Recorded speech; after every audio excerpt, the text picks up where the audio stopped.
ಈ 3 ದಿನಗಳ ಧ್ಯಾನಕೂಟದ ಉದ್ದೇಶ ಒಂದೇ ಪ್ರಿಯರೇ, ನಮ್ಮನ್ನೇ ನಾವು ದೇವರಿಗೆ ಸುಗಂಧವಾದ ಬಲಿ ಕಾಣಿಕೆಯಾಗಿ ಅರ್ಪಿಸಿಕೊಳ್ಳಬೇಕು ಅಂತೇಳಿ ದೇವರ ಆಸೆ.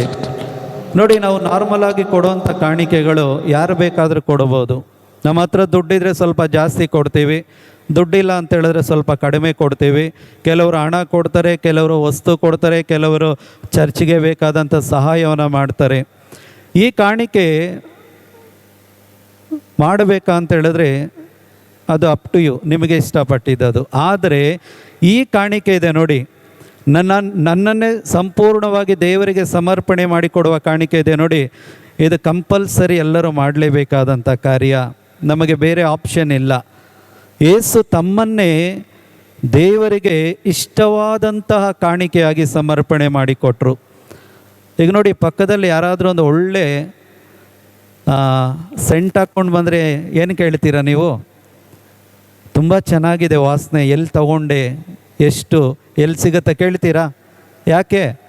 ಆ ವಾಸನೆ ಏನಾಯಿತು ನಿಮಗೆ? ತುಂಬ ಇಷ್ಟವಾಯಿತು, ಹೌದಲ್ವಾ? ಹಾಗಿದ್ರೆ ನನ್ನ ಜೀವನದಿಂದ ಹೊರಬರುವಂತಹ ಆ ಒಂದು ವಾಸನೆ ಏನಿದೆ ಅದು ದೇವರಿಗೆ ಇಷ್ಟವಾಗಬೇಕಂತೆ, ಸುಗಂಧವಾಗಿರಬೇಕು. ಇಂಗ್ಲೀಷಲ್ಲಿ ಏನು ಹೇಳ್ತಾರೆ? ಸ್ವೀಟ್ ಸ್ಮೆಲ್ಲಿಂಗ್ ಅಂತೇಳಿ ಕರೀತಾರೆ ಅದನ್ನು. ಅಂದರೆ ತುಂಬ ರುಚಿಕರವಾದದ್ದು, ಇಷ್ಟಕರವಾದದ್ದು, ಅದನ್ನು ಯಾರೂ ಬೇಡ ಅಂತೇಳಿ ಹೇಳಲ್ಲ. ಅಂಥ ಬಲಿಯನ್ನಾಗಿ ಯೇಸು ಕ್ರಿಸ್ತರು ಏನು ಮಾಡಿದ್ರು? ದೇವರಿಗೆ ತಮ್ಮನ್ನೇ ಸಮರ್ಪಣೆ ಮಾಡಿಕೊಟ್ರು. ಯಾಕೆ ಅಂತ ಹೇಳಿದ್ರೆ, ನಮ್ಮನ್ನು ಅವರು ತುಂಬ ಪ್ರೀತಿಸ್ತಾರೆ.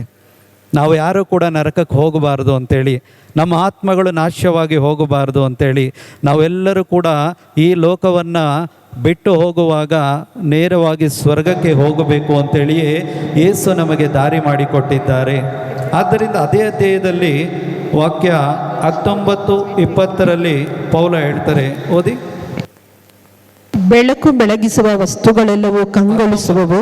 19 ಓದಿಕ 5:19 ಎಫೆಸಿಯ. ಕೀರ್ತನೆ ಹಾಡು, ಕೀರ್ತನೆ ಹಾಡು, ಭಕ್ತಿಗೀತೆ, ಭಕ್ತಿಗೀತೆ, ಇವುಗಳಿಂದ ನಿಮ್ಮ ಭಾವಗಳನ್ನು ಪರಸ್ಪರ ವ್ಯಕ್ತಪಡಿಸಿರಿ. ಇವುಗಳಿಂದ ನಿಮ್ಮ ಭಾವಗಳನ್ನು ಪರಸ್ಪರ ವ್ಯಕ್ತಪಡಿಸಿರಿ. ಹೃದಯಾಂತರಾಳದಿಂದ ಹಾಡಿ, ಹೃದಯಾಂತರಾಳದಿಂದ ಹಾಡಿ, ಪ್ರಭುವಿಗೆ ಸ್ತುತಿ ಸಲ್ಲಿಸಿರಿ. ಪ್ರಭುವಿಗೆ ಸ್ತುತಿ ಸಲ್ಲಿಸಿರಿ. ಹಾಗಿದ್ರೆ ನಮ್ಮ ಆರಾಧನೆಗಳು, ನಮ್ಮ ಹಾಡುಗಳು ಯಾರಿಗೆ ಇಷ್ಟ ಆಗಬೇಕು? ಪಕ್ಕದಲ್ಲಿರೋರಿಗಲ್ಲ, ಯಾರಿಗೆ ಇಷ್ಟ ಆಗಬೇಕು? ನಾನು ತುಂಬ ಚೆನ್ನಾಗಿ ಹಾಡಿದ್ರೆ ಪಕ್ಕದಲ್ಲಿರೋರು ಹೇಳ್ತಾನೆ, ನಿಮ್ಮ ಸ್ವರ ಏನಾಗಿದೆ? ತುಂಬ ಚೆನ್ನಾಗಿದೆ. ಬ್ರದರಿಗೆ ಅಲ್ಲಿದ್ದಾರೆ ಕೀಬೋರ್ಡ್ ಪ್ಲೇ ಮಾಡಿದ್ರೆ, ನೀವು ಪ್ರಾರ್ಥನೆ ಆದಮೇಲೆ ಹೋಗಿ ಹೇಳ್ತೀರಾ, ಬ್ರದರ್ ತುಂಬ ಚೆನ್ನಾಗಿ ಕೀಬೋರ್ಡನ್ನು ಪ್ಲೇ ಮಾಡಿದ್ರಿ. ಅದಿಲ್ಲಿಗೆ ಆಯಿತು. ನಿಮ್ಮ ಒಂದು ಏನು ಅವರಿಗೆ ಹೇಳಿದ್ರಿ ಅಲ್ವಾ, ಆ ಮಾತುಗಳಿಗೆ ಇಲ್ಲೇ ನಿಂತ್ಕೊಳ್ತು.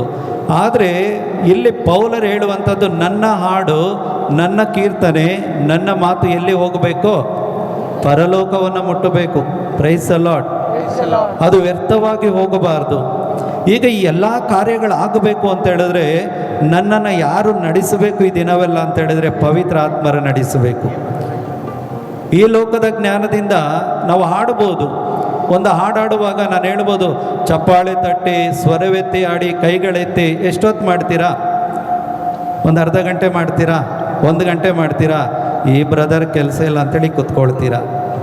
ಅದೇ ನಿಮಗೆ ಯೇಸು ಅರ್ಥ ಆಗಿಬಿಟ್ರೆ, ನಾನು ನಿಮ್ಗೆ ಹೇಳೋದೇ ಬೇಡ, ಸಂಜೆ 5 ಗಂಟೆ ತನಕ ಕೂಡ ನೀವೇನು ಮಾಡ್ತೀರಾ? ಹಾಡಾಡುವಾಗ ನೀವೇ ಎದ್ದು ನಿಂತ್ಕೊಳ್ತೀರಾ, ನೀವೇ ಚಪ್ಪಾಳೆ ತಟ್ತೀರಾ, ನೀವೇ ಹಾಡಾಡ್ತೀರಾ. ಏಕೆ ಅಂತ ಹೇಳಿದ್ರೆ, ನಿಮ್ಮ ಒಳಗಡೆ ಆ ಒಂದು ಪ್ರೇರೇಪಣೆಯನ್ನು ಕೊಡೋರು ಯಾರಾಗಿರ್ತಾರೆ? ಪವಿತ್ರಾತ್ಮರಾಗಿರ್ತಾರೆ. ಪವಿತ್ರಾತ್ಮರು ನಿಮ್ಮನ್ನು ನಡೆಸುವಾಗ ಈ ದೇಹಕ್ಕೆ ಏನಾಗಲ್ಲ? ಟಯರ್ಡ್ ಆಗಲ್ಲ. ಯಾಕೆಂತ ಹೇಳಿದ್ರೆ ನಿನ್ನ ಆತ್ಮ ಸುಸ್ತಾಗಲ್ಲ.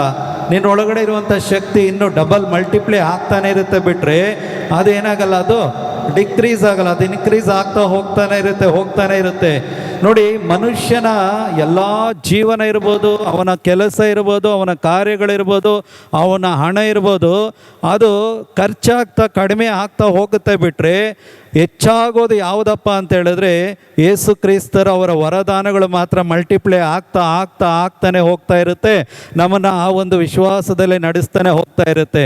ನಮ್ಮದು ಎಲ್ಲ ಕೂಡ ಅಳಿದು ಹೋಗುವಂಥದ್ದು, ಆದರೆ ಹೆಚ್ಚಾಗಿಸುವಂಥದ್ದು ಯಾವುದು ಅಂತ ಹೇಳಿದ್ರೆ ದೇವರ ಕಾರ್ಯಗಳು ಮಾತ್ರ, ಪರಲೋಕದ ಕಾರ್ಯಗಳು ಮಾತ್ರ. ಆದ್ದರಿಂದಲೇ ಇವತ್ತು ನಾವು ಸ್ವಲ್ಪ ಅರ್ಥ ಮಾಡ್ಕೊಳ್ಳೋಣ. ನಾವು ದೇವರನ್ನು ಆರಾಧನೆ ಮಾಡುವಾಗ, ಈ ಸ್ತುತಿ ಸ್ತೋತ್ರಗಳನ್ನು ನಾವು ಆರಾಧನೆ ಮಾಡುವಾಗ ಆ ಸಾಲುಗಳನ್ನು ನೀವು ಧ್ಯಾನ ಮಾಡಿ ನೋಡಿ. ದೇವರ ವಾಕ್ಯ ಹೇಳುತ್ತೆ, ನೀವು ಪ್ರಾರ್ಥನೆ ಮಾಡುವಾಗ ಪವಿತ್ರಾತ್ಮರಿಂದ ತುಂಬಿ ಪ್ರಾರ್ಥನೆ ಮಾಡಿ.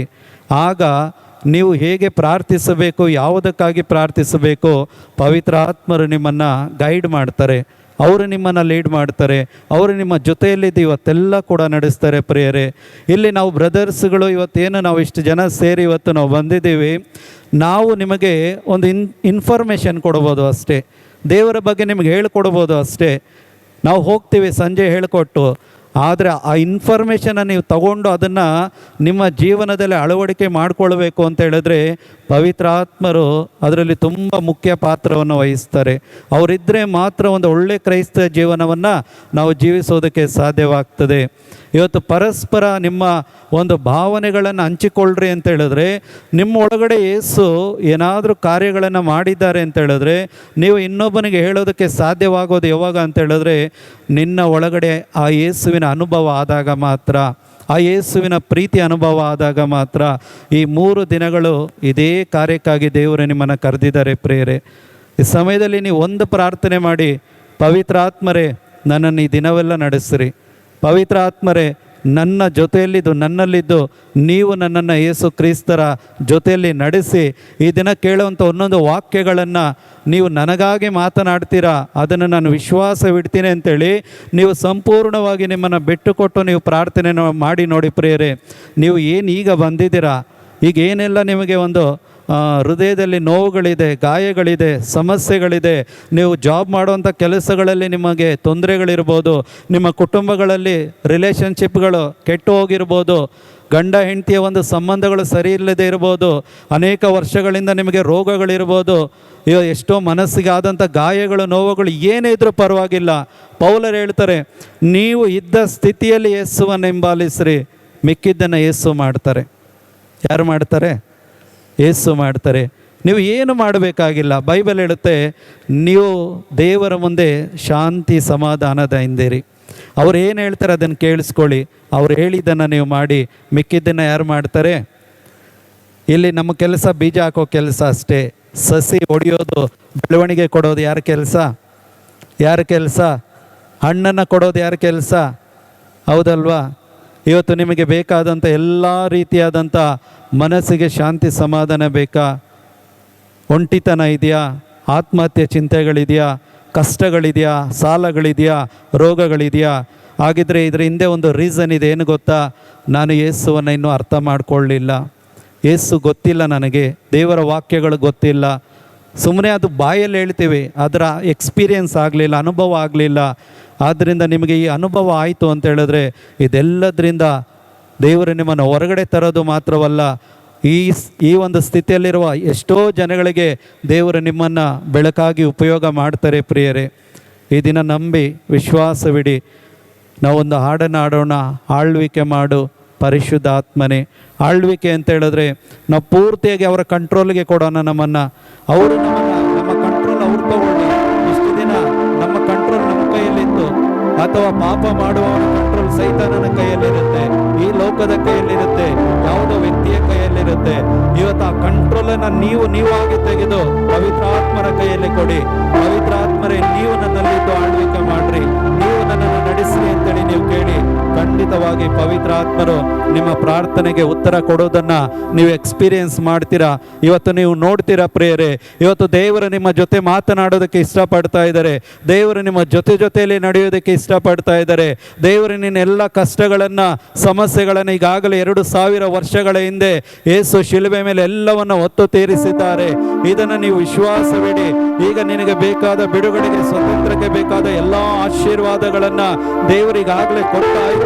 ಅದನ್ನು ನೀವು ಅರ್ಥ ಮಾಡಿಕೊಂಡು ಅದನ್ನು ಸ್ವೀಕಾರ ಮಾಡಬೇಕು ಅಷ್ಟೇ. ಈ ದಿನ ವಿಶ್ವಾಸದಿಂದ ನಾವೆಲ್ಲರೂ ಈ ಸಮಯದಲ್ಲಿ ಎದ್ದು ನಿಲ್ಲೋಣ. ಎಲ್ಲರೂ ನಾವು ಆರಾಧನೆ ಮಾಡುವಾಗ ಒಂದನ್ನು ಮಾತ್ರ ಈ ದಿನ ನಾವು ಕೇಳೋಣ, ಪವಿತ್ರಾತ್ಮರೇ, ನೀವು ನನ್ನನ್ನು ನಡೆಸಿರಿ, ನೀವು ನನ್ನಲ್ಲಿದ್ದು ಕಾರ್ಯ ಮಾಡಿರಿ.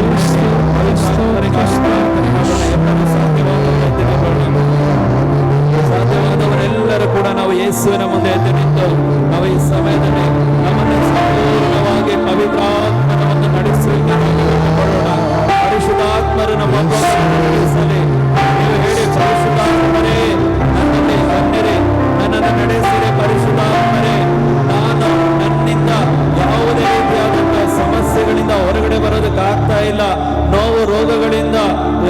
ರೀತಿಯಾದ ಮನಸ್ತಾಪಗಳಿಂದ ಗಾಯಗಳಿಂದ ನಾನು ಹೊರಗಡೆ ಬರಕ್ಕಾಗ್ತಾ ಇಲ್ಲ ಪವಿತ್ರಾತ್ಮರೇ. ನಿಮ್ಮ ವಾಕ್ಯಗಳು ಮಾತ್ರ ಸವರಿನ ಹಳ್ಳಿಗಳ ಹಾಗೆ ನನ್ನನ್ನು ಹೊರಗಡೆ ತರೋದಕ್ಕೆ ಸಾಧ್ಯವಾಗ್ತದೆ. ಪವಿತ್ರಾತ್ಮರೇ ಬನ್ನಿರಿ, ನನ್ನನ್ನು ನಡೆಸಿರಿ, ದೇವರ ವಾಕ್ಯದಲ್ಲಿ ನನ್ನನ್ನು ಬೆಳೆಸಿರಿ. ಪರಿಶುದ್ಧ ಆತ್ಮನೆಯಿಂದ ಈ ಸಮಯದಲ್ಲಿ ನೀವು ಪ್ರಾರ್ಥನೆ ಮಾಡಿದ್ದೀರಿ. ಸಹೋದರರು ಪವಿತ್ರಾತ್ಮರ ಹಾಡ್ತಾ ಇರೋದಲ್ಲ, ನೀವು ನಿಮ್ಮ ಹೃದಯಗಳ ಹಾಡಬೇಕು. ನಿಮ್ಮ ಮನಸ್ಸು ದೇವರ ಬಳಿ ಕಣ್ಣೀರಿಟ್ಟು ಪ್ರಾರ್ಥನೆ ಮಾಡಬೇಕು. ನನ್ನನ್ನು ನಡೆಸಿರಿ.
ಆಳ್ವಿಕೆ ಮಾಡಿ ಪರಿಶುದ್ಧಾತ್ಮರೇ.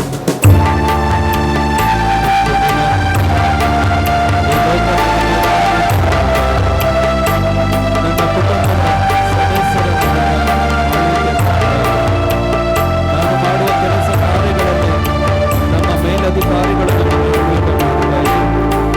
ಇವತ್ತು ನನಗೆ ನಾನೇ ಒಂದು ಅಧಿಕಾರಿಯಾಗಿ ಆಳ್ವಿಕೆ ಆದ್ದರಿಂದಲೇ ಈ ರೀತಿಯಾದ ಒಂದು ಸ್ಥಿತಿ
ಪರಿಶುದ್ಧ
ಬೆಟ್ಟಕ್ಕೆ ಪ್ರಾರ್ಥನೆ ಮಾಡಲು ಹೋಗ್ತಾರೆ.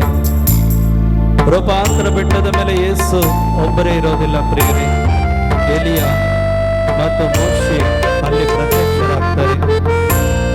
ಮಾರ್ಕ ಹೇಳ್ತಾರೆ, ಅವರ ಬಟ್ಟೆಗಳು ಯಾವ ಅಗಸನಿಂದಲೂ ಒಗೆಯಲಾಗದಷ್ಟು ಬಿಳುಪಾಗಿತ್ತು ಎಂಬುದಾಗಿ ಮಾರ್ಕನ ಶುಭ ಸಂದೇಶದಲ್ಲಿ ಬರೆಯಲ್ಪಟ್ಟಿದೆ. ಆ ಒಂದು ಪ್ರಸನ್ನತೆ ಪರಲೋಕದ ಪ್ರಸನ್ನತೆ ಆಗಿತ್ತು. ಯೇಸು ಕ್ರಿಸ್ತರು ಮೋಶೆ ಎಲಿಯನ ಬಟ್ಟೆ ಎಷ್ಟು ಪ್ರಕಾಶಮಾನವಾಗಿತ್ತು ಅಂತ ಹೇಳಿದ್ರೆ, ಅಲ್ಲಿದ್ದಂತ ದೇವರ ಮಹಿಮೆ ಪೇತ್ರ, ಯಾಕೋಬ, ಯೌವಾನರು ನೋಡಿದ್ರು. ಇವತ್ತು ಅದೇ ದೇವರ ಮಹಿಮೆಯನ್ನ ನೀವು ಒಬ್ಬೊಬ್ಬರು ಕಾಣಬೇಕು ಅಂತ ಹೇಳಿಯೇ ದೇವರು ನಿಮ್ಮನ್ನು ಹೆಸರಿಡಿದೆಲ್ಲ ಕರೆದುಕೊಂಡು ಬಂದಿದ್ದಾರೆ. ರೂಪಾಂತರ ನೀಡುವ ಪರಿಶುದ್ಧ ಆತ್ಮರೇ, ನನಗೆ ರೂಪಾಂತರವನ್ನು ನೀಡಿರಿ. ನಾನು ಬದಲಾವಣೆ ಆಗಬೇಕು. ಎಂದು ಯಾರಿಗೆಲ್ಲ ನನಗೆ ಈ ಜೀವನ ಇಷ್ಟ ಇಲ್ಲ, ಈ ಪಾಪದ ಜೀವನ ನನಗೆ ಇಷ್ಟ ಇಲ್ಲ, ನಾನು ಯೇಸುವಂತೆ ದೇವರು ಮೆಚ್ಚಿರುವಂತ ಜೀವನ ಜೀವಿಸಬೇಕು ಅಂತೇಳಿ ಇವತ್ತು ನೀವು ಯಾರೆಲ್ಲ ನಿರ್ಧಾರವನ್ನ ಮಾಡ್ತೀರೋ, ಖಂಡಿತವಾಗಿ ಪವಿತ್ರ ಆತ್ಮರು ನಿಮ್ಮಲ್ಲಿ ಆ